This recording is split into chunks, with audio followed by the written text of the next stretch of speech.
All right, guys, we are live, and welcome to episode 15 of Narrations and Lamentations with Mittierim and the boys. As always, I am Mittierim, and with me are the boys, Skip and Michael. Good evening, sir. Hello.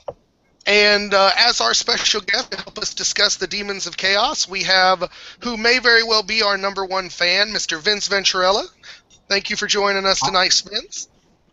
I am super excited to be here. I will absolutely take that title. The only time I've missed a show is when I was, literally in an airplane and could not get reception. That is it. Awesome. Well, we very much have enjoyed your contributions, both to the show in terms of your questions and to my army personally in terms of the Muppet Man. So, I did feel. I was happy to win. Say that again. I'm sorry. You're fine. I said an argument I was happy to win and happy to provide the pig. I saw him in the battle report and I was super jazzed, by the way. So. And I don't remember if I mentioned it in the battle report, but he did actually win the first challenge I put him in. So it was good. I'm planning on having more good fun with him. Him and Gut Stabba are going to hang out some more and go rock the world. I love it.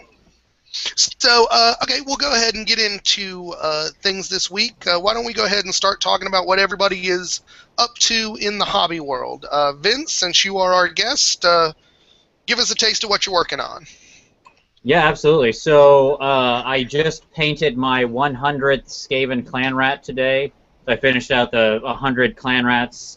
I put together my war litter conversion, put that up on the PMP site. If everyone who's watching hasn't joined the PMP or checked it out, please do so.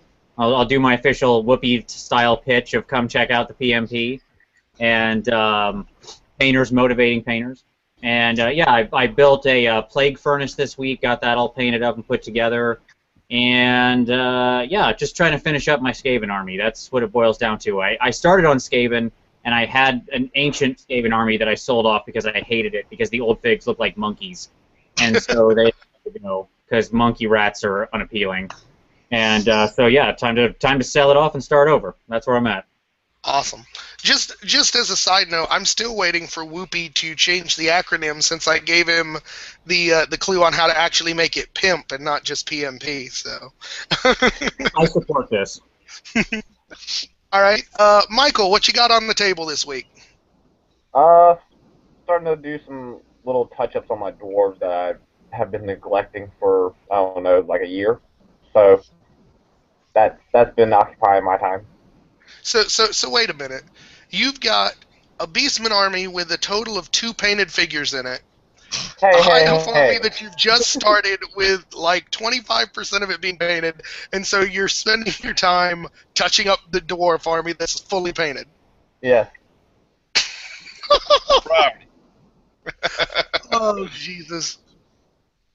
You suggest better use of my time? That is the best use of my time. I don't know. I would like to be able to show a battle report with your Beastmen where it just doesn't look like squares of black plastic on the table. That would be lovely.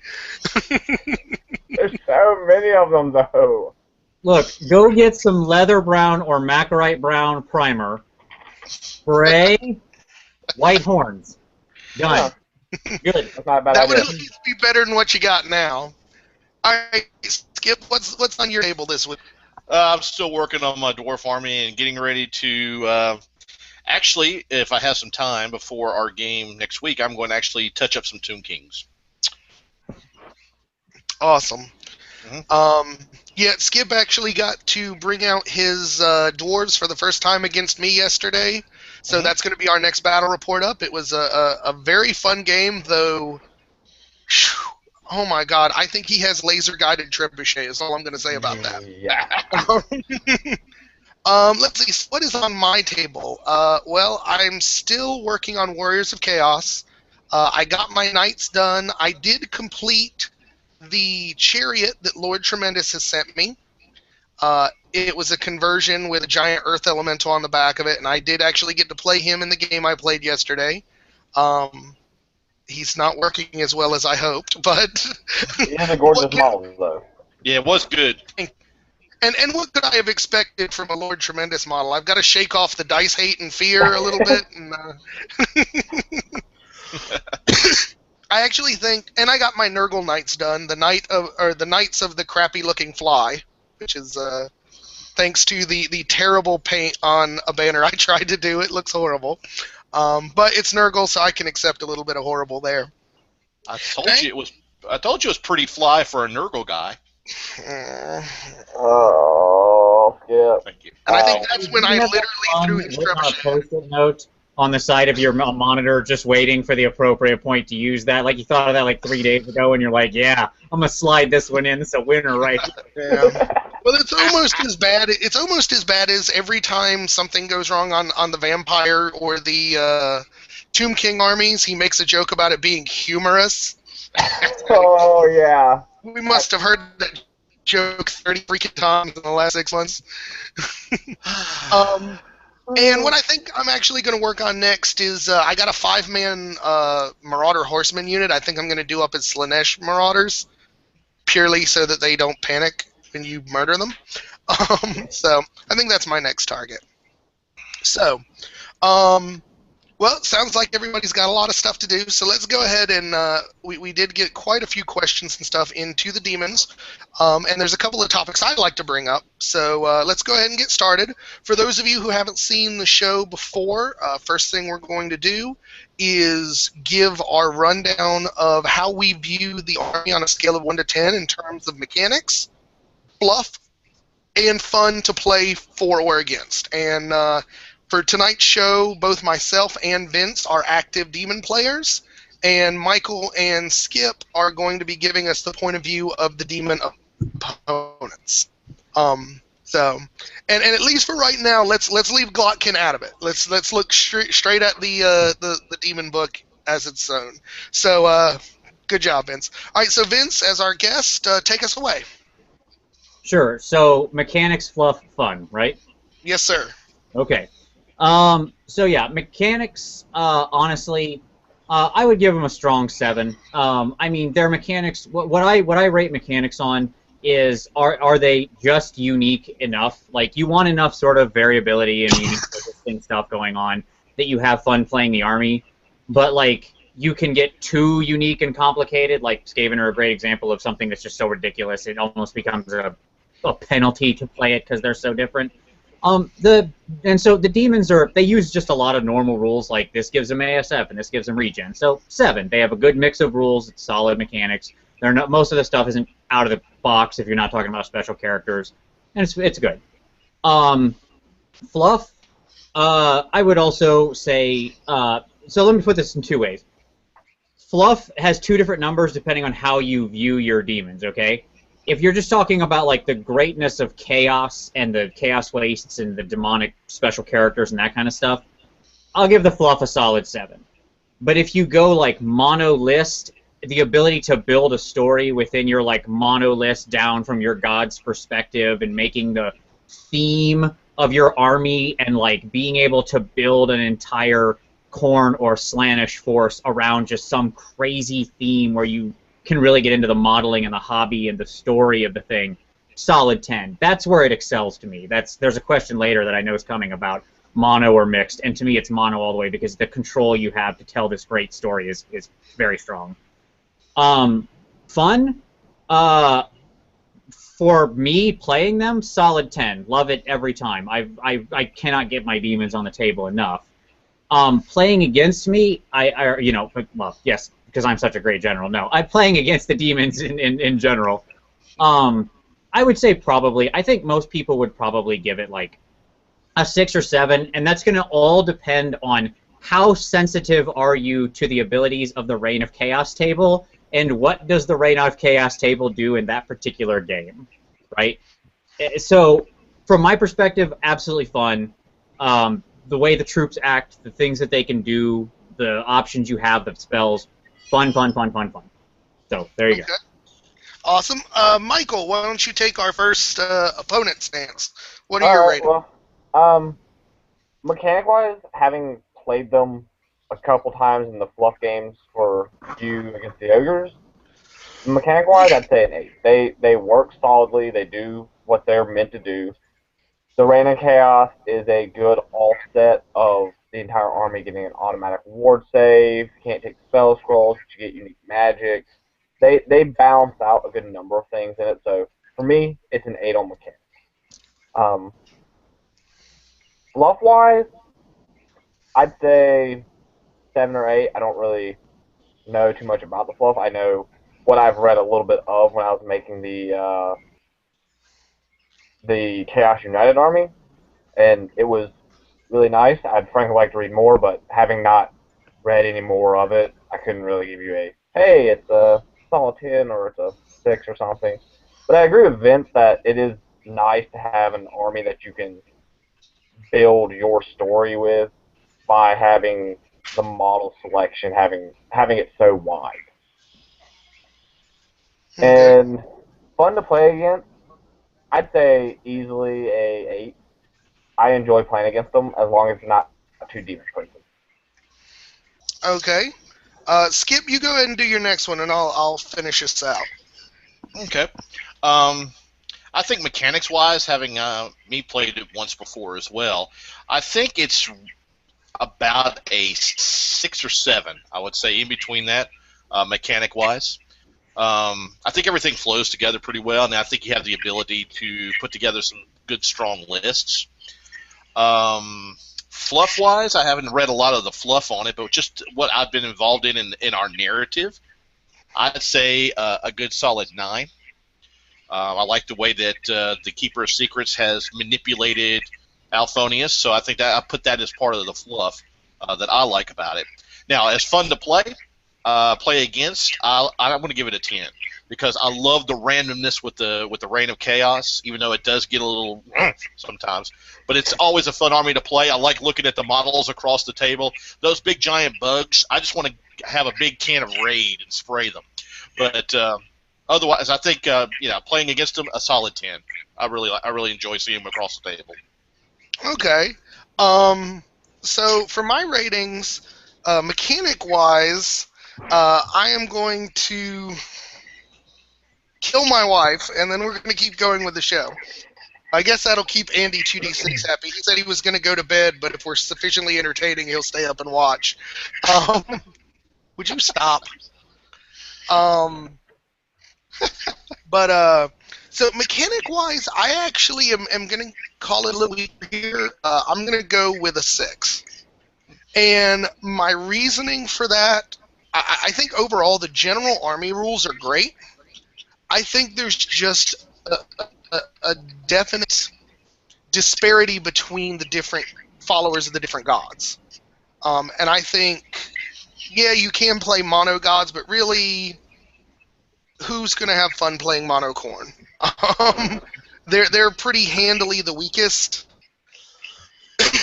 and I think in a lot of ways the most one-dimensional. I think they had some opportunities that they missed there. As far as the fluff, I'm going to actually give it a split rating. I would say the fluff as it is presented in the books, easily a 9. The fluff as you are able to replicate it on the board, I would say a 6. And for that, I think nobody is surprised at my opinion that I don't like the way you build your characters for the demons.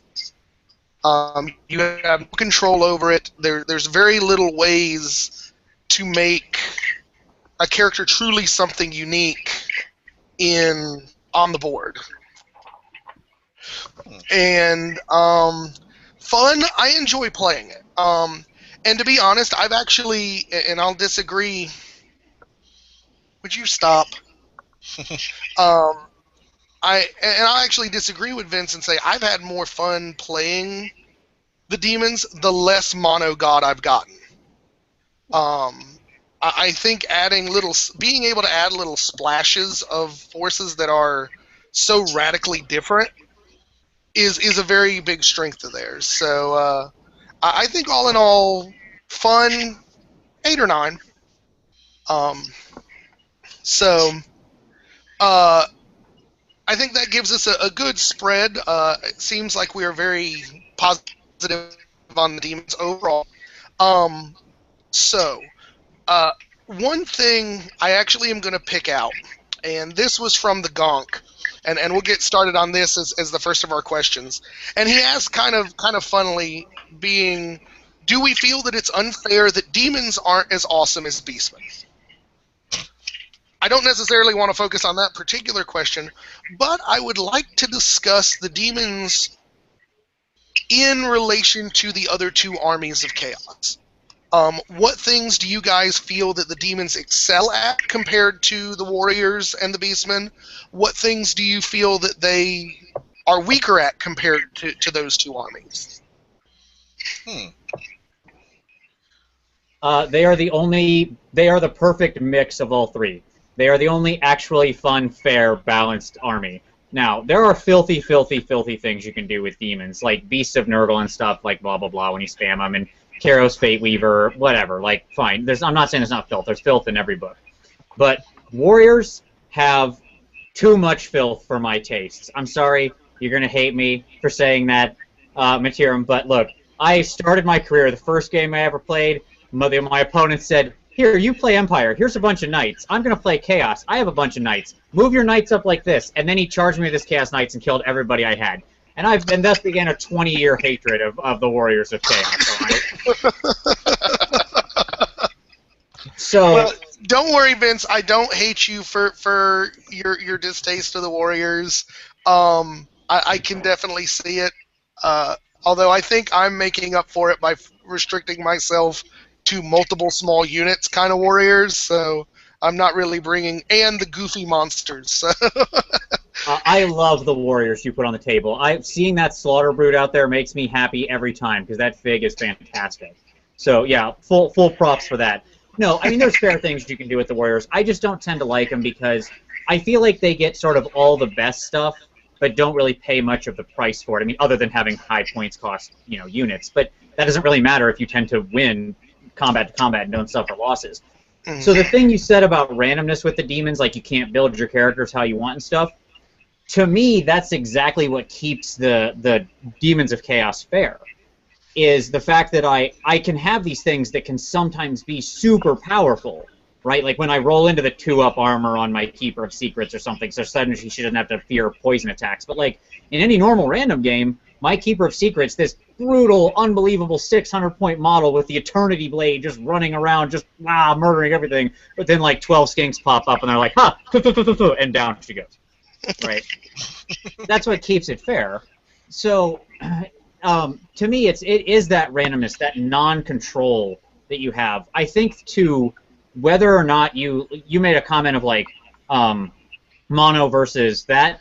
I think that again, like in Warriors, I just feel like, to me, you're much more incentivized to mix marks. Like you said, like, well, I've got these fast cav out on the flank, so yeah, you're going to mark them slantish. Why wouldn't you? Because they're going to panic otherwise, and that's the obvious mark for them. But if you've got, like, some warriors, well, you're probably going to mark them like maybe Nurgle or Tzeentch, depending on whether you want to juice word save or go for the -1 to hit, right?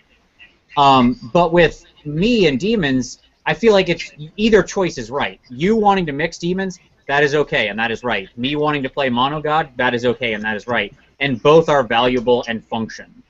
So that's something I would say is better over Warriors. Like, again, better. Enjoyable from my perspective. And Beastmen, are they even a real army? That's not a real army, right? Hey. I mean, last time that army was published, like 1972. I mean, that's like seriously, 40K, right? Seriously, if Michael hadn't grabbed it first, Beastman was one of the armies I was thinking about playing. There's a lot about that army I love. And if I didn't firmly believe that the end time stuff is just a flash in the pan and that Ninth isn't going to let you keep them, I probably have already bought a Jabber Slythe and some other stuff to add to my demons. So Reef would be so proud. Mm-hmm. I'm sure he would. Of course, he told me. Speaking of which, let me derail on that. Did you see the answer to your question on his last show? I did. I was sad. I was like, "Come on, man." I was hurt, man. It's like, obviously he hasn't watched enough of the shows to understand that we are obviously not discussing anything of value about the army books here. But it's all right. I cried a little, teared up, but I'm a big man. I can handle it. Just get Remy to work on him. Let Mr. Steele attack him and give him the inside scoop. I'm still thinking that we could get the inside track through Remington. I think it could happen.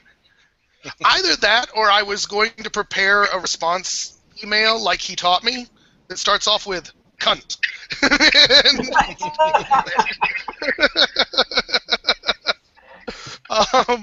But either way, Michael, Skip, any thoughts on the Beastmen versus, or the Demons versus the other armies?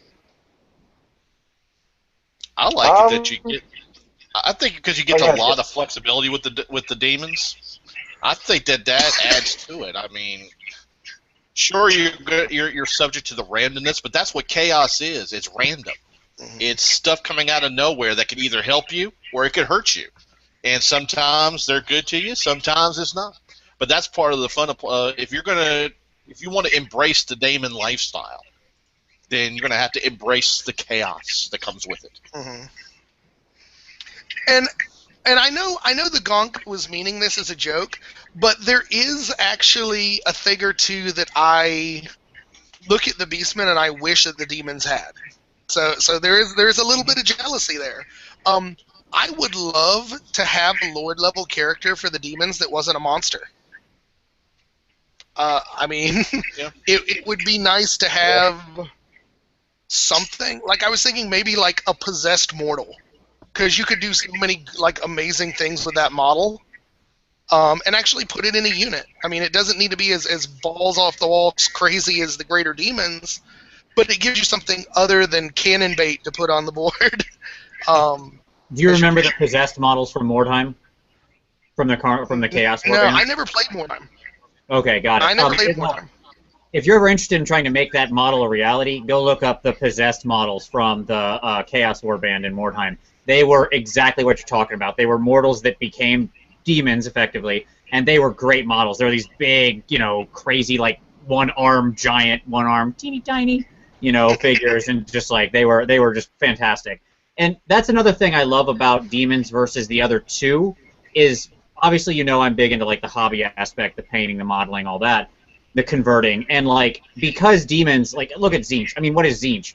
Tzeentch figures just look like somebody vomited some plastic up. Like like they put something in the microwave and just set it on a minute, and we're like, whatever comes out the other side of this is the fig we're going with. That's the mold. So, you can just use anything.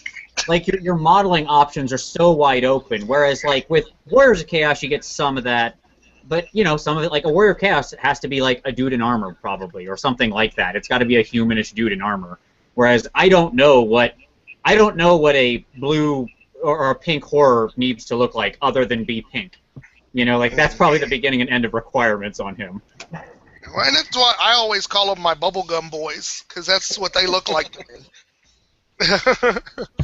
And frankly, I want the Jabberslythe in some other army than Beastmen. I totally fell in love with that model, and I want to use it. And if I thought for an instant that the end time stuff was going to stay in 9th and they weren't going to screw me over if I bought it, I'd have one by now. But like 100 points over costed or not, it's an amazing model. Okay, so let's go ahead, since that was kind of my question that I wanted to deal with. I'll go ahead and get into, and for this time I am actually presenting MC1 Gamer's questions first. I know he usually gets left till the end, but we're going to go ahead and engage the questions he threw at me first because, frankly, for once, he was the first guy to respond. So, that's because I'm on the show right now. Right. So, what is your feeling of the balance of the Reign of Chaos table, the non-Legions one? Is it fair and a proper offset to not being able to take a Dispel Scroll in the army?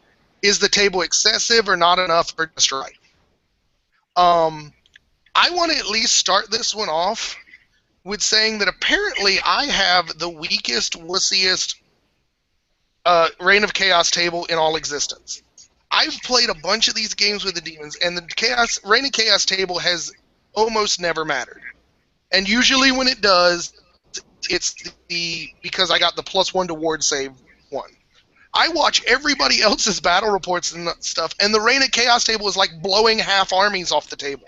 I'm like, how the hell do you get those results? I mean, even if you roll the right one, it only affects each unengaged unit on a 6-up. Mathematically, the reports that we're seeing should not be happening, is my opinion. And so I just don't think the Reign of Chaos is that big a deal. I agree absolutely. The Reign of Chaos is, or as the Sustainable Center would say, the Reign of Bullshit table, is vastly overstated in its import and its impact on the battle. I think what bothers people is and I know this is what bothers Lord Tremendous, is that there's nothing you can do about it, right? Like, it just happens. Like, by virtue of the demon player existing, it's happening. And what I would say is that I think the people who have a negative view on it don't play demons enough. Because as someone sitting on that side of the table, like sitting on the side of the table where you're rolling the Reign of Chaos, I honestly dread saying, okay, time for the magic phase every round. Because I am so afraid that, like, I just did all my moves, right? So, like, if in my Mono Slanesh build, at the top of turn 2, my entire army is just charged you because they all move 20 inches, right? And so if I just say, if the top of 2, I charge into you, and then I roll like a 4, and all my ward saves go to 6 up, I'm like, oh, good, I lose the game. That was fun. I mean, it's just that fast. You know, like, I fear those dice. And the reality is that the table has an equal chance at both ends of the spectrum to hurt you and help you. Okay? And the Snake Eyes roll, although is much worse than the boxcar, or much worse for you than the boxcars roll is good, you can take your 15 extra Daemonettes or Bloodletters and shove them straight up your ass, okay? Like, I didn't need those. I'm good. I showed up with my 2,500 points. That's what I needed to win. However, demonic instabilitying every unit on the table and then watching, like, my Furies, Leadership 2 over here on the side just go poof! You know, that's, like, now your war machines are free and clear for the whole game. That's a game changer. So, yeah, does it sometimes happen that, like, Nurgle's Rod or Khorne's Angry Fireball Explosion, which, by the way, another reason to play Mono Slaanesh, Khorne, his little fireballs he throws, they scatter 3d6 and you test for every Slaanesh unit. So you get a test for all of theirs and all of yours. So it's just Fireball City on the table, baby. Khorne is just dropping them everywhere. He loves it. Except for the fact that Khorne throws comments like a retarded cross-eyed kid throws a softball. He doesn't need to be accurate. He just needs to throw a lot of them. I don't think Josh has hit one thing with a Khorne fireball. No, I haven't. Well, I did when I played him. When I played the Demons, I think I did. You did it twice on two separate magic phases. You did it. That's right. Including inflicting fire damage on a goddamn fire belly. Yeah, it was pretty amazing.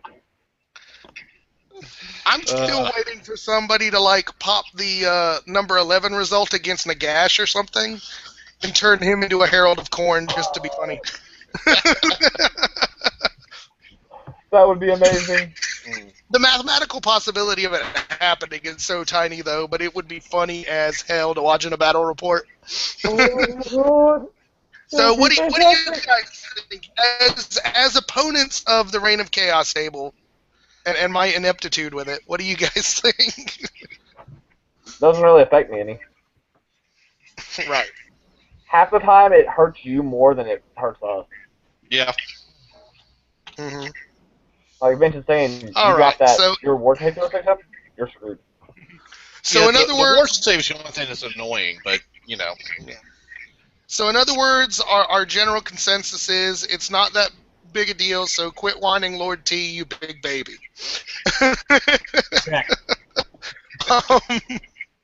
Nothing but love for you, Tremendous. You know that. So next question. Every book has units that aren't seen as much because they aren't competitive enough for those that travel in those circles. Some have great fluffs and are just cool ideas but aren't worth the points. What in the Demons book fits that bill? I would say, first of all, look at everything I field. That's pretty much it. You put Screamers on the table, so I would just be a little careful there about what we're talking about as competitive there, sir. No, our streams. I don't even know. I just like on the table, and I'm getting six flamers for Christmas, so they're gonna go join their buddies. It'll be awesome. Fantastic. But so what are we seeing that's not competitive but has great fluff in the Demon Army other than what I use? I'll start if it's okay. You use some of them, but just to go on some that you use that I think, just because they're worth calling out. The Exalted Seeker Chariot, like, it's such a cool idea, that big, giant, hot rod chariot, and, you know, the real problem with the rare section in general is, like, the rare section is up against skill cannons and soul grinders. And, like, once you've bought your fill of those, I don't know where the rest of this stuff fits. Like, from a purely competitive perspective, right, if that's to be your goal. Now, I never take skill cannons outside of running mono corn, and I usually put ass soul grinder because I have a slantish soul grinder, so, you know, there you go. But, like, to me, everything else in that section fits that. Even the Nurgle Rotflies, which are pretty good, which is a shame. They're, on their own, they're such cool, good, beautiful units. It's just they often get forced out by that other junk. Mm-hmm. Yeah, I'll agree with that. I think that I was going to mention the Slaanesh chariots too. I think the story behind them and the models look cool, although they are, for me personally, probably the worst models I've ever tried to put together. It's nothing but sharp ends, and I have fat fumble fingers, and it's just such a pain in the butt to hold them all together without losing a pint of blood. That's actually the only reason I don't. I did that. The problem is gluing them all together and getting them to fit. I'm like holding razor sharp pokey bits, and it wasn't good. That's actually the only reason I don't have the Hell Grinder, the one that that Reef calls a turbine. Is I just can't. My fingers can't handle putting another one together. So what do you guys think? Anything you think sucks that we play?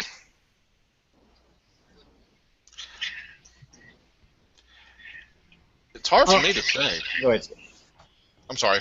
No, go right ahead, Skip. I'm sorry. Go right ahead. No, I mean, you know, what I see you put on the table is fine. I don't know what's competitive and what's not, to be honest with you, in the Daemons.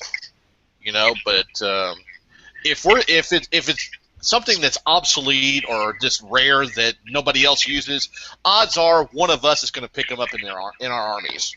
So, you know, the more weird and the more stuff that doesn't get played normally, that's what I want to see on the table. Let me interrupt real quick. Is anybody else getting some feedback? Yeah, a little bit. Like somebody double talking. Yeah.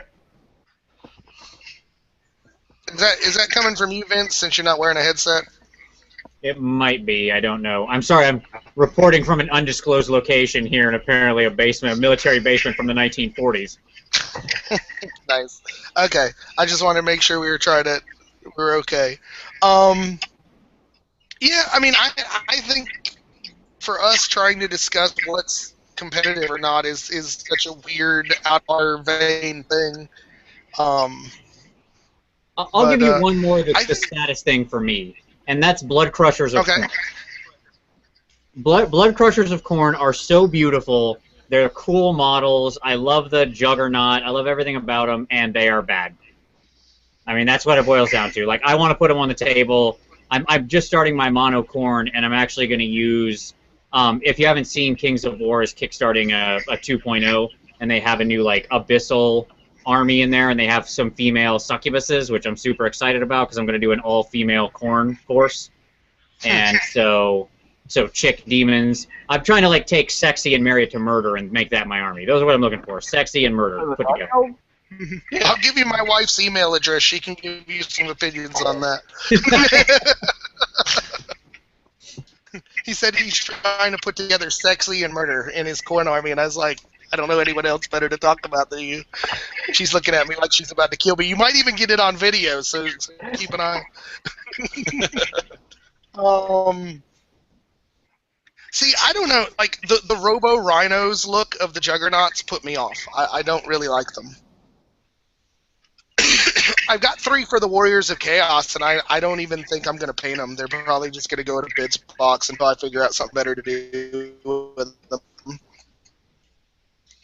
Okay. All right. So let's. I know you were waiting for this question, Vince.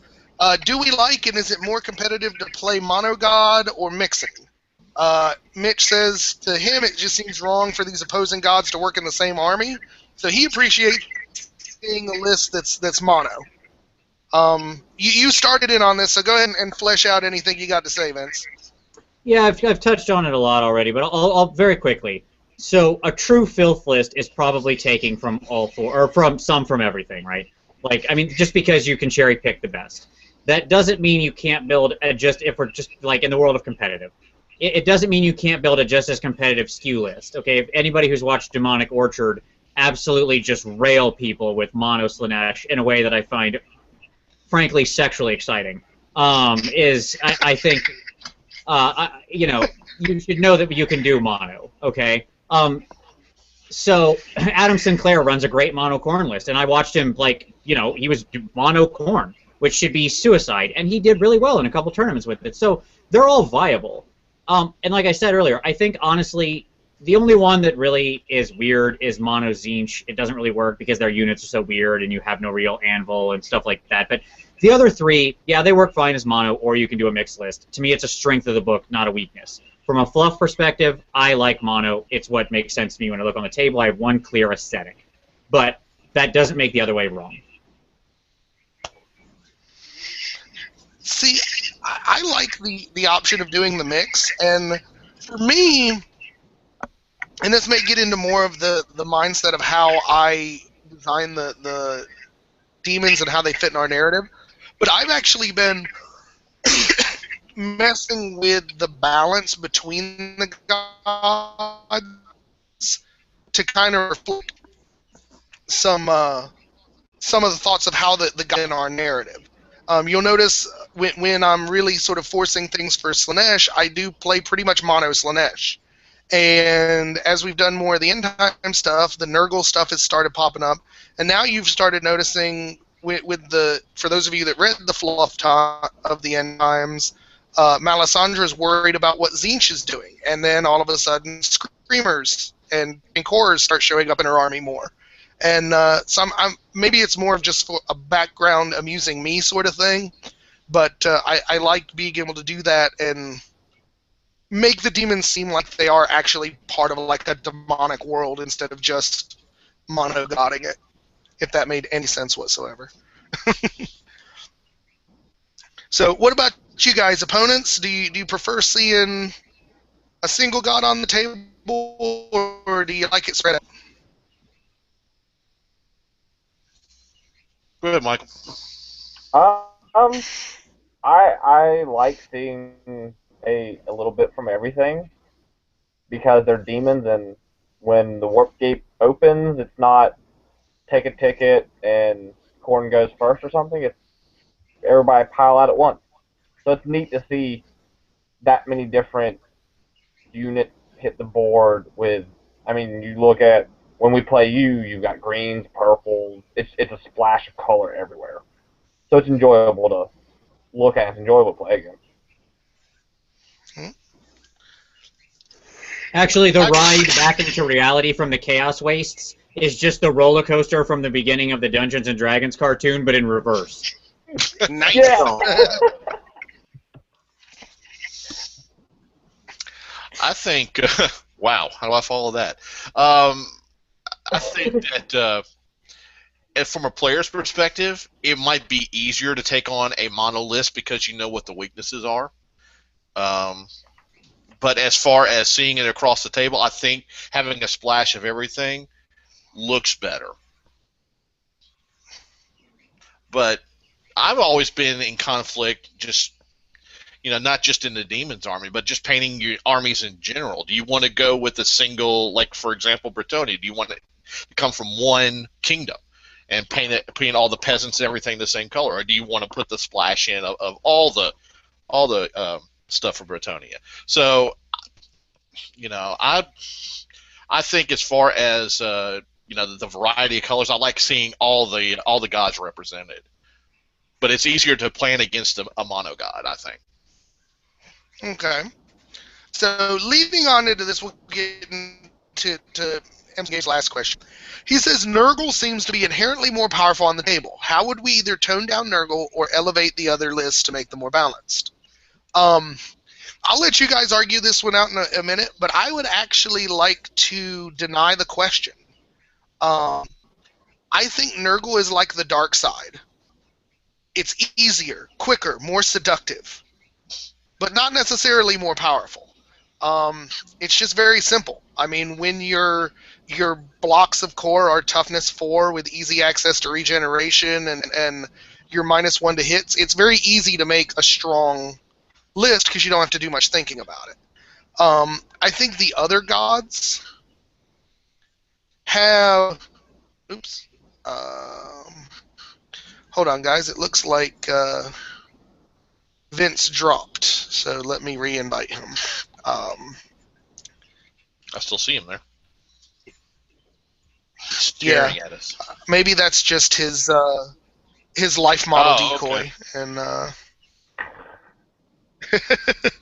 well, let's see if he'll come back on in a minute. Maybe there'll be 2 Vinces, and they'll fight it out, and we'll have to shoot one, not knowing which one's the real Vince.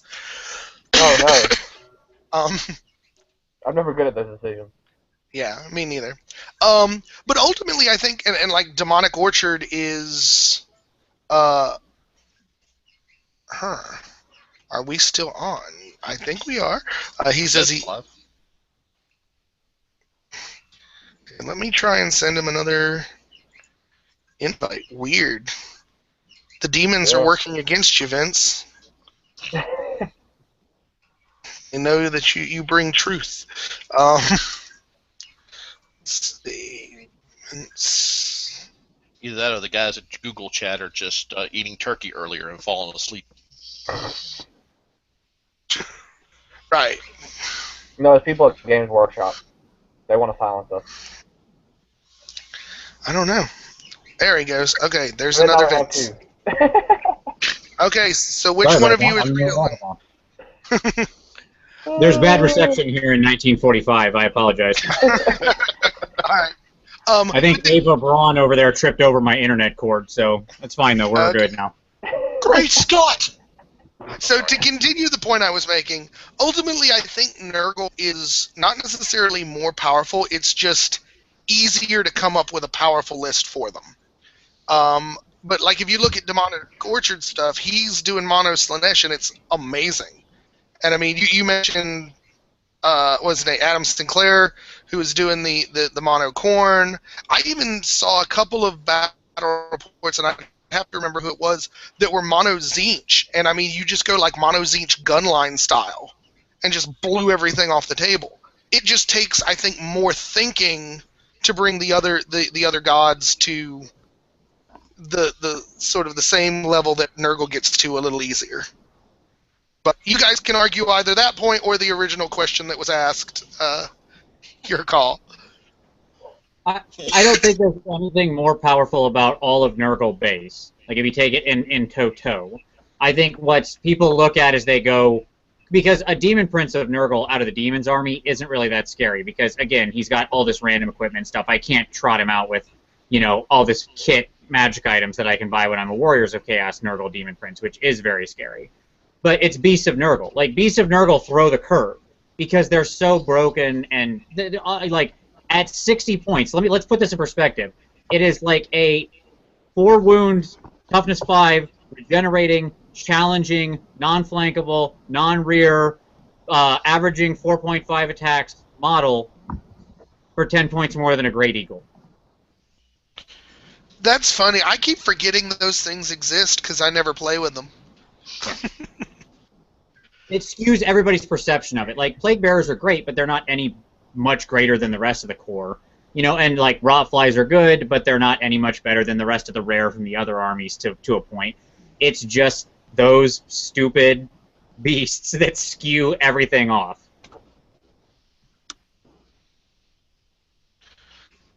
So, Michael, Skip, any opinions on that? Well, I mean, if you take a list that has a lot of fire spells or a lot of fire weapons, you can just pretty much offset Nurgle. I mean, you're still going to face the -1, but you don't have to worry about that regen. You know, I mean, there's ways of taking it on if you know ahead of time what you're playing. Yeah, I mean, frankly, I played dwarves. I played dwarves a lot against your that one Nurgle unit. They don't phase me that much because I'm high weapon skill, so that means I just dropped to hitting on 4s. Regen, I don't really care about because half the time I'm shooting them with flaming stuff. So it's not as broken as people are trying to make it out to be. So I guess since we already, popped the cork on the Beast of Nurgle discussion, we'll go into John Tailby's question. He asks, just how underpowered are Beast of Nurgle, and how should they be fixed? I don't know. I think maybe... Lower their cost, 30 points. 2 for 1 now. That's what I'm saying. Right. They need to be cheaper than Minotaurs. Well, I was actually thinking we should just not make them their own thing and just make them a mount for one of the other characters. I think like a Great Unclean One riding a Beast of Nurgle maybe would be better, because that would instantly make everyone hate them because nobody likes mount choices for their lords, apparently. He should have 2 of them and ride them like little snowshoes, and then also have 2 of them on the ends of flails. So it's just like a Great Unclean One stomping around with like 4 of them. There you go. That's totally legit. No, man. If they're going to do the whole like Santa Claus motif, they just need to put 8 of them in front of a sleigh and have it be like Santa Nurgle. Santa Nurgle's chariot. That's what we'll do. Oh, no. That's bad. Did you see the Christmas-themed Nurgle army that Sustainable Center showed? I don't remember whose army it was, but somebody did an entire Nurgle demon army in Christmas theme, and like their Soul Grinder had a big cup of hot cocoa, and like it's the most beautifully converted army I've ever seen. So if anybody hasn't, go back into the Sustainable Center's like archive from the last month and find that video. He has a great image of it. It's beautiful. Yeah, those 2 guys. It's actually 2 guys that do it. And they do like a different holiday theme every tournament they go to. So I've seen a couple of their pictures of other stuff, and it's just, they're absolutely insane, but it's awesome all at the same time. I think what I heard him say is that their next one is going to be a Chaos Dwarf Easter theme army for next year's tournament. Yeah. Like, that's freaking cool. But in all seriousness, to the sarcastic question you just asked, John, I think it is pretty much agreed that the Beast of Nurgles are some kind of busted. And I don't even think it would take much to fit them. Maybe, strip away 1 or 2 insane rules, or add 25 points to them. I mean, for 85 points, I don't know that they would necessarily be as crazy as they are at 60 points. I could see a lot of other interesting things. Like, they could actually be unstable. Like not have demonic instability. They could have, like, legitimate unstable. Right? Something like that. Like, there's all sorts of weird ways you could go to fix them. I mean, for now, they're here to stay, whatever, you got to deal with them. But, how do you fix them? Any of 10 ways, right? Lower their toughness, kill the regen, up their point cost, and make them truly unstable, get rid of the challenge everybody out thing. I mean, pick your poison. Whatever works. Like, do something, because they ain't working as they are right now. So Andy 2D6 says he's still awake, but he wants to hear more about Slaanesh to keep him alert.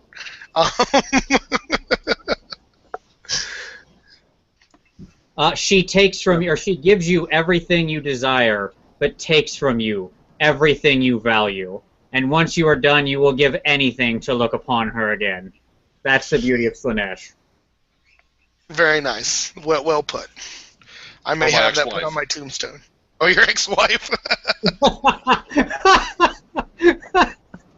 Youch. Did she also have 6 breasts like the Keeper of Secrets, or is that too personal of a question? I'm just trying to get how tight this analogy is. Let's move along. No, with his wife, with his ex-wife, it was just time-lapse photography, and he just merged them all together. All right, so next question. We'll go back to the Gonk who asked us another serious question. In all seriousness, do you think the Skull Cannon fits the Corn theme? And would you have nerfed quite so hard if you had written the current book? And actually, let me separate this out a little bit because I think this is two questions I want to deal with separately. Let's group the Skull Cannon and the Soul Grinder together. Given the fantasy nature of the game we play, I am on the borderline of thinking that those are 240k-esque. What do you guys think? I mean, is there a place for the Robo Demons in terms of the Skull Cannon and the Soul Grinder? No. I agree. I think it looks 240k. Yeah. The Soul Grinder, at least. The Skull Cannon, I kind of could see that being fantasy. But the Soul Grinder, I mean, look. Why am I muted? Because the Soul Grinder is working against you to keep you quiet. Seriously, it's just like He doesn't appreciate that commentary. Can you guys hear me? Yeah. Yeah. I think it's just showing the image like flashing, but we can hear you just fine. Okay, yeah. But no, the Soul Grinder is just, that strikes 40k for me. It has mechanical pieces to it that no other race, not the Empire with their steampunk, not the dwarves with their ability to just make anything they want, not even a lot of the Skaven that make weird stuff like that have that kind of engineering going on. So it just strikes me way too much 40k. You know, you lumped them together, but I want to split them apart. And first, let me say this. If those stupid little bearded stunties can fly their dumb helicopters around, okay, and bomb my poor skeletons all day long while we can never turn or catch those dumb helicopters because we're skeletons and stupid and slow, then I am allowed to have a skill cannon that races around like a brass chariot. Like, I think the skill cannon is fine. It looks more like ornamental armor, and it's fine. The Soul Grinder, is the biggest failure to me. Yeah, there you go. Here he comes. Dun, dun, dun, dun, dun. And it's the biggest failure to me because they took, like, the model was introduced for 40k, and then they said, well, hey, we want to give the demon something. Oh, let's just use the Soul Grinder. Throw it in there. Sure, some wandered in from the warp. And, like, I get it. It's the same chaos in both games, blah, blah, blah. But you're right. It feels out of place, and I think that's why you see so many people build completely alternate Soul Grinders, right? Just literally convert it up and stick it on that giant base. Because I think even to hardcore demon players, it's jarring. See, I actually like the Soul Grinder and the Skull Cannon, and the reason I do is back in the day, I was a pretty heavy-duty Magic the Gathering player, and I loved the fluff about Phyrexia, the extra plane where, like, it was demons, but it was like this high-warped technology demon, so you'd get, like, these robo-demonic things coming out, and that's what the Soul Grinder reminds me of, and I love that. I think there's just something terrifying about that unexplainable technology that is available when you literally have your science or magic or whatever completely unbound by the normal rules of decency or human morality. And so I think that's what makes the Soul Grinder really terrifying in my eyes. Same thing with the Skull Cannon, or as it looks to me, the motorcycle blaster. But I think there's something cool to that, provided, like, I mean, with my Soul Cannon, or my Skull Cannon, I made it like this, really looked like it was made out of flesh bound with metal, because I think it's that mix of the two that makes the technology okay. And like the other thing that I know you've said several times, Michael, is that it's where the hell would they get the parts, and the thing that occurred to me that explains that is where it talks about how chaos is literally created from the emotions and whatnot of the mortal races. So what about the mad inventors that want these things to be in? And it's not so much that they can do it that's the issue. It's that desire for technology would give birth to that technology within the realm of chaos. Yeah, it still seems too 40K-esque for my likes.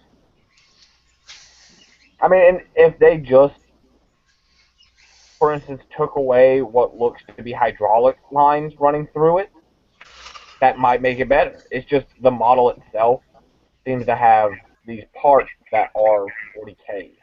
Mm-hmm.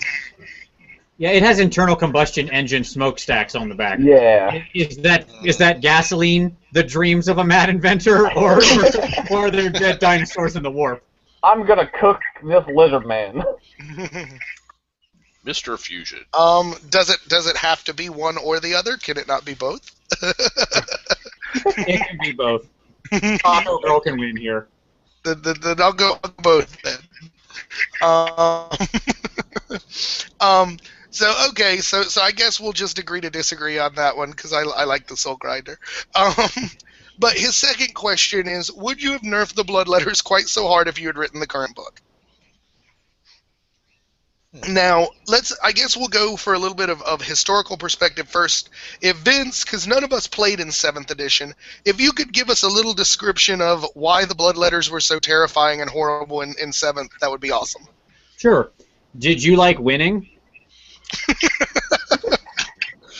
Well, then if you were playing Bloodletters, that was what was going to happen. If you weren't, and your enemy was, then that was not what was going to happen. I mean, to the long and short of it is basically that. There's the 7th edition Demons book was just filth personified. I mean, it was one of the worst books out of a relatively balanced age. It was just filth on every page. And Bloodletters were especially bad. And let me just say, this follows this trajectory. I'm not sure if you understand. So I started in 1997, and at that time, Khorne was way up here, and then they went like this, and then they went like this, and this is what happens. Khorne has like a wavelength of like basically of G-dub, like I don't want to pollute your channel with too graphic of language here, but like between G-dub really getting, shall we say, excited in a very real way about Khorne, and then being like, oh, we gotta reel it back, and then being like guilty like they're in church the next day. Okay, so, and that's just back and forth every 3-year cycle with Khorne. So, and right now we're on the downslide of a Khorne power, creep, as it were, or whatever. So I'm gonna have to get you to give me more details. What was it about the Bloodletters that was just the instant I win button? A combination of, well, first of all, it was also the environment. Like, it was strength, attacks, and, efficacy, right? Like, they were stronger, they were faster, and they were, and they just murdered everything they touched. Like, they had a higher strength because of the way that their weapons worked, and they had more attacks because of Frenzy and stuff like that, and the way Frenzy worked, and also 7th favored multi-small units, right? So, like, a small unit of Bloodletters hitting your small unit of whatever that was prevalent in 7th edition, they would just explode that unit often because it was 20 dudes, 25 guys, and they're just not going to stand up to chop, chop, chop, chop, chop at mega speed like Vince from Slap Chop just got in here and, said, watch this, you're going to love my nuts, and then boom goes the enemy unit. Okay. So I'm going to go out on a limb here and think that you're one of the folks who think that the nerfing of the Bloodletters was a good thing? I am, yeah. Like, honestly, Bloodletters are wrong in the new edition in only one way, okay? And that is their point cost. They should be 12 points. If they were 12 points and not 14, they're the most expensive troop in the core, and that isn't justified. That is literally them paying the price for last edition. If they were 12 points sitting right in between Plague Bearers and Daemonettes, perfect. No issues. Well, that's good. Because I don't think any of us have any experience even playing with them, as I've never fielded them, and you guys haven't caught a game with Bloodletters somewhere else, have you? Mm-mm. Yeah. I mean, they're solid. You're looking at, like, basically a move 5 strength 5 on the charge, 4 otherwise, killing blow, troop. Which, by all accounts, which you can also fairly easily get to frenzy or hatred based on the herald that's in there, right? And the locust that herald has. So, I mean, by all accounts, that's a great troop. It's just the problem is that they don't actually have weapons. They have, like, their Hellforged Blade, which is the standard demon fake weapon. So they can't get, like, the benefit of having any kind of weapon property, like, or whatever. But they get free magic. It's just they're just too expensive. 14, they don't earn that 14 with with effectively standard demon 5-up save. They can't put out the heat to justify that cost. Mm-hmm. So, okay. Well, I'm gonna check the comments.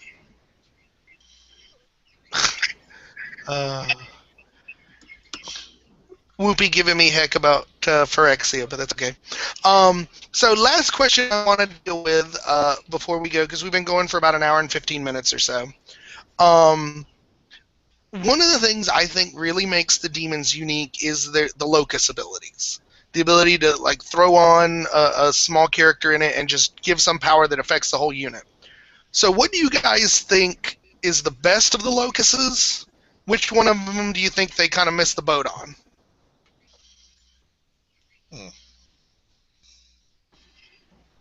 Competitive tournament play, the very small locus of Slanesh. It's 5 points on your Herald, and it makes you immune to stat check spells. So you can't be Pit of Shades or anything like that off the table. All that initiative or strength checking crap completely whiffs against you. It's like, as far as like power pound per point cost, it is the true Titan, because nothing else delivers that kind of immunity at 5 points, right? Now, if you're willing to go in deeper, the next one up in Slanesh, which is the ASF, is obviously like, ASF on Initiative 5 troops is really, really, really powerful, because you're often going to get rerolls. But then that being said, Nurgle is right behind him. Corrin and Zinches are boring. That's what I'll say.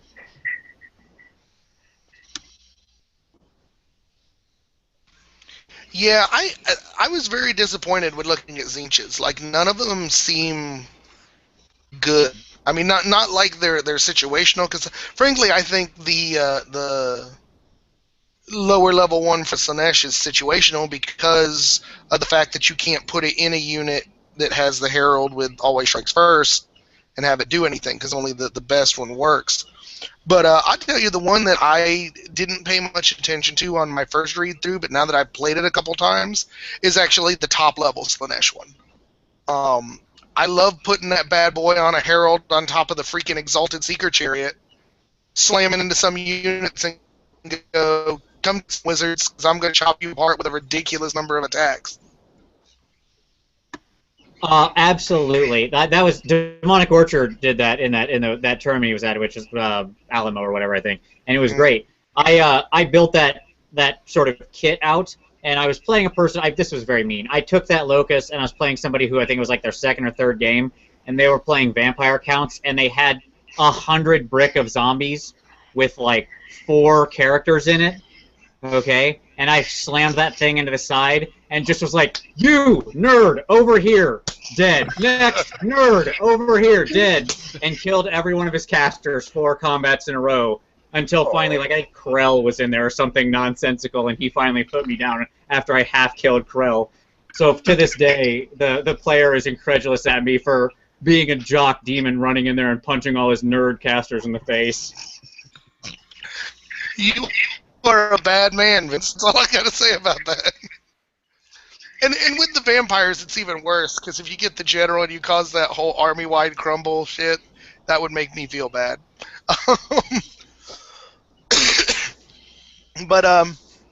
So I know some folks were probably expecting us to talk about Glottkin, and frankly, I'm kind of avoiding that, and we're kind of avoiding the end time stuff in general, because I would like to kind of, once it's all out, have a special end time show where we kind of get together and discuss the end times in general and how it goes. So that's why we've kind of avoided it today, and frankly, we've done well enough time on the topic as is. So Hold on a second. Sorry. Because apparently I can't do 10 minutes of show without getting interrupted. So, last thing I wanted to do, we definitely want to. Alicia has made her decision on the winner of our contest. So, I again want to thank all of our 3 finalists that gave us some great fluff to work with. And once I find the freaking excuse me, here we go. And the fluff, basically the decision that she made was after reading over all the fluff, she picked the one that made her the most happy and able to come up with something cool. And our winner is going to be, and I'm going to murder your name again, Celt of Cairnow, for his unit, the Sky Spies, a Goblin Doom Diver unit. She is working on a banner for you now. And if you would please send me your address in an email to Josh L. Merritt, MERRITT, at gmail.com. We'll get that out to you as soon as we can. But I wanted to go ahead and read to you guys the fluff. It's pretty short, but it had me cracking up when I first read it. So I definitely want to share this with you guys. So, the unit is the Sky Spies, which is a Goblin Doom Diver under the command of Morbid, the Navigator McCloudcutter. For many years, the Blue Moons in the Valley of Shadow have understood the art of warfare beyond many other night goblins. They realize the importance of gathering intelligence on traveling merchants they wish to ambush, especially to make sure they're not too well armed, or prepared, or have wizards, or large beasts, or maybe hiding secret weapons. In fact, there are many reasons to not ambush such folks. For this, they utilized the slightly scrabbled mind of a 10-month Doom Diver veteran called Morbid. To have survived so long as a Doom Diver volunteer was astounding, and he was given the mission of teaching a band of gobbos the art of excuse me, the art of Doom Diver survival. His first lesson of how to survive was how to land, and to teach this, he got his students to jump on the spot with their arms out. So far, out of 100 or so volunteers, only a few failed. Next, he took the ones that passed to where dozens of Doom Divers were present and started firing goblins. Due to the surprising amount of volunteers, there were only enough wings for half of the volunteers, and a mass scrabble ensued. Some goblins were fired without wings. Others attempted it with one wing. But in the end of the day, only 10 gobbos survived. With these brave goblins, he created the reconnaissance team named the Sky Spies, and Morbid got his title of the Navigator. So, Awesome. That was definitely something that got Alicia cracking up. So she's got you a banner. She's actually probably about 3/4 of the way done with it already. So if you can get me your address, we'll get that out to you, and I'll probably I don't know if I'll do a video on it or just post some stuff on the Google Plus, some pictures of it when she's done, so that we can share it, but it's gone along very well, and it's very amusing. So wanted again just to thank everybody who participated in the contest. It was a lot of fun reading the stuff you guys sent in, and we'll most certainly have another one at some point in the future. So God, this cold is getting me out of my mind. So I guess we'll go ahead and wrap this up. I want to say again, thank you, Vince, for coming on with us today. It was a pleasure getting to chat Demons with you. It was an absolute pleasure being here, sir. I was more than happy to come on. I love the show. I watch it every week, and hopefully I can come back again sometime in the future. Well, absolutely. I know we've got things scheduled out till the end of the year. We may be doing, right now I'm in talks with Remington to do the Beastman show on the 17th. If not, then we're going to do a Christmas special because both Christmas Eve and New Year's Eve fall on Wednesdays this year, so there will be a 2-week hiatus. But we've pretty much got content scheduled between now and then, so and we will definitely be back immediately that first week. So we're not going anywhere, and I hope everyone has enjoyed what we've done. Boys, you got any last-minute comments about tonight's show or anything that we've missed discussing? Happy Thanksgiving to everybody. Oh, yeah, happy Thanksgiving. Absolutely, and I hope no one gets killed trampling during Black Friday sales. Oh, speaking of which, Skip, our local game store is doing 30% off in-stock Games Workshop stuff for Black Friday. Ooh, awesome. Okay. And being that you're the only one of us that's not working on Black Friday, we may have to come up with a list and send your ass to the store. Cool. But thank you guys again for watching. And again, if there was, I think we got to all the comments. There weren't all that many this time since it wasn't Vince leaving them all. But we did have a good set of viewers. So if we missed anything, or you disagree with anything we said, feel free to leave it in the comments, and we'll do our best to get back to it. So thanks for watching, guys, and we'll catch you next week.